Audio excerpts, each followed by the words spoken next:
Halo, selamat siang. Kami dari kelompok 9 akan membuat media pembelajaran tentang siklus air. Namun sebelum itu, perkenalkan nama lengkap saya Igra Nur Maria Sari Faimnasi dengan NPM 33230008. Teman saya Yohani Bisuni dengan NPM 33230043. Dan saya Udiliande Evaria Manek dengan NPM 33230041. Dan saya Bernardina Syekbaria dengan NPM 33230015. Judul media pembelajaran adalah siklus hidrologi atau siklus air. Alat dan bahan yang kami gunakan: kardus bekas, gunting, pulpen, pensil warna, kertas HVS, dan lem kertas. Prosedur kerja: siapkan kardus bekas, gambar bentuk lingkaran besar dan lingkaran kecil. Gunting dilapisi dengan kertas HVS, diberi warna, tempelkan kardus persegi panjang,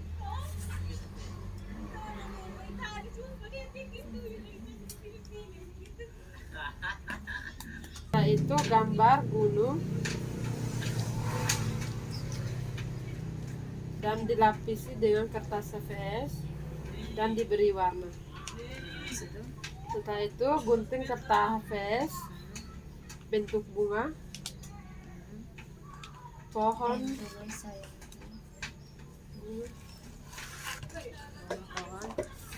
pohon dan rumput.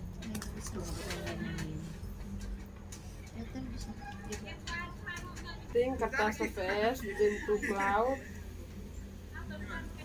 matahari, awan, dan anak panah.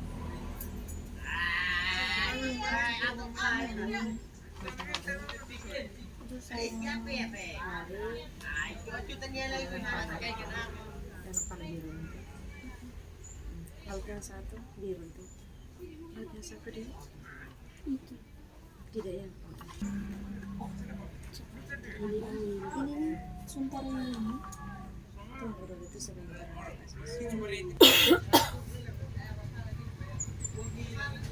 Di atas kasur.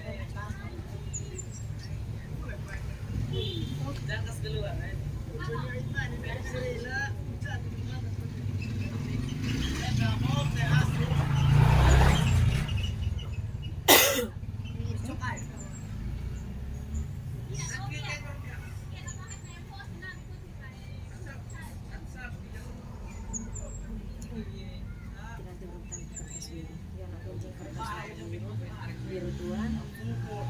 Kertas warna biru tuan. Gunting kertas biru jadi ini. Oke,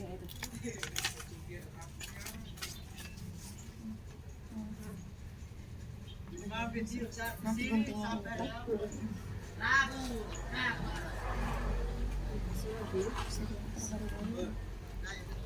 Kasih warna.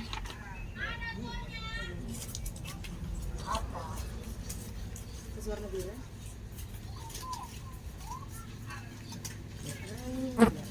Juan, tahu umur sah? Adik. Masih itu yang warna biru.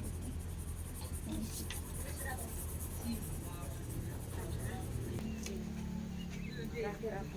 Yang up lagi. Itu transpirasi. Masih ada sisa. Ada 5.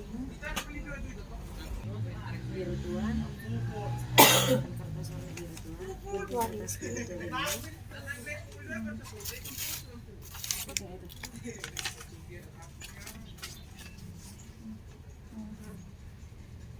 Oke, itu.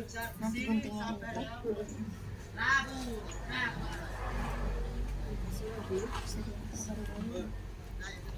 Kasih warna.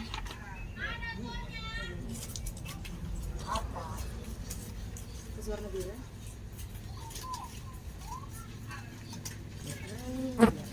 Juan, tahu umur sah? Adik. Tangan lagi. Masih itu yang warna biru.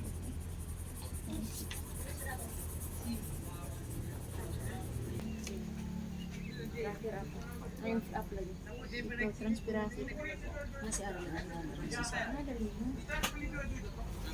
Oh, ini di transpirasi di pohon. Halo, selamat sore. Terus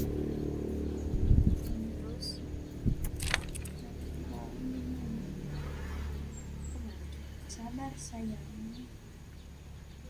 Kita sini. Begitu. Satu di ujung sini. Terus sini.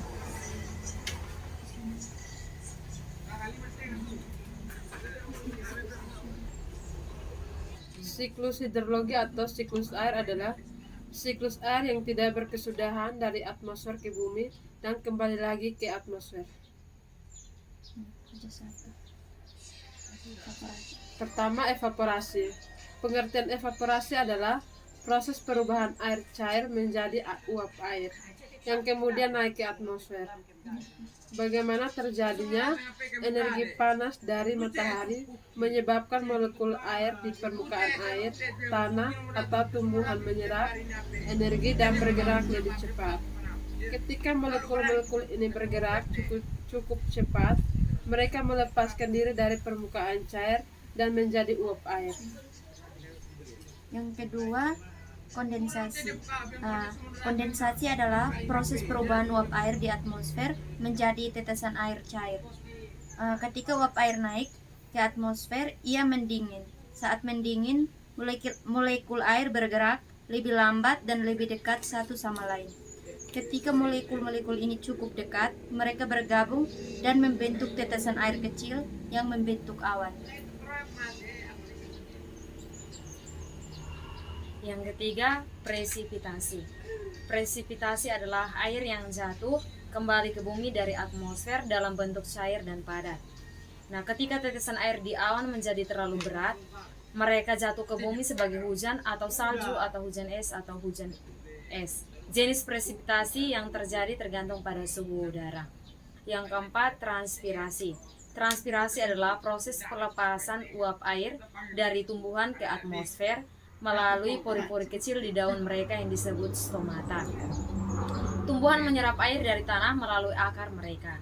Air kemudian diangkut ke daun di mana sebagian besar air menguap ke atmosfer melalui stomata.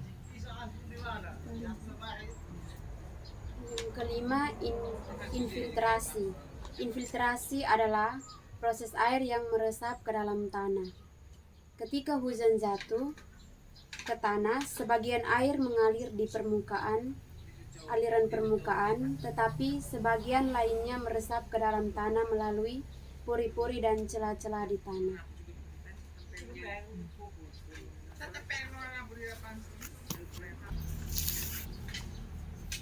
Kelima proses ini saling berhubungan dan membentuk siklus air yang berkelanjutan.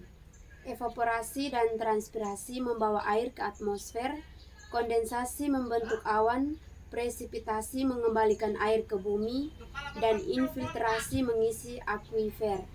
Air yang meresap ke dalam tanah dapat kembali ke permukaan melalui aliran permukaan atau melalui evaporasi dari tumbuhan. Inilah presentasi singkat kami tentang media pembelajaran siklus air. Sekian dan terima kasih.